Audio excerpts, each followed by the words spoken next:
अस्सलामुअलैकुम, हलीमा किचन में खुशामदीद। आज हम बनाने जा रहे हैं खीर और उसके लिए मैंने 12 किलो दूध लिया है और इसको पतीले के अंदर डाल के मैंने उसको अच्छे से गर्म कर लिया है। ये देखें इसके ऊपर कितनी मोटी बलाई आ गई है। दूध हमारा जो है वो उबलने लग गया है। अब इसके अंदर जो है वो मैं चावल ऐड कर दूंगी। ये मैंने 1.5 कप चावलों का भिगोया है। खीर को पकने देंगे हल्की हल्की आंच पे और चम्मच हिलाते रहेंगे।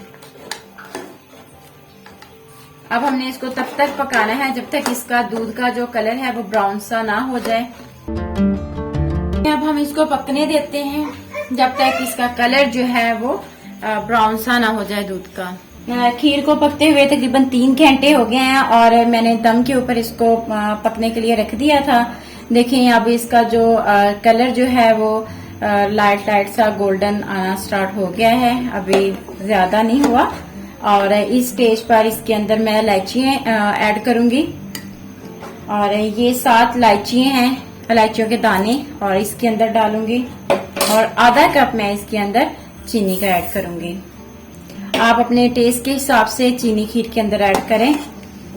और अब हम इसको मजीद पकाएंगे और इस स्टेज पे हमने जब इसको पकाना है तो हमने जो चम्मच है वो बराबर हिलाते रहना है ताकि जो चावल हैं वो नीचे ना लगे। थोड़ी थिक भी हो जाए। अभी ये थिक नहीं हुई है, देखें अभी ये लिक्विडी फॉर्म में है, अभी ये इतनी थिक नहीं हुई।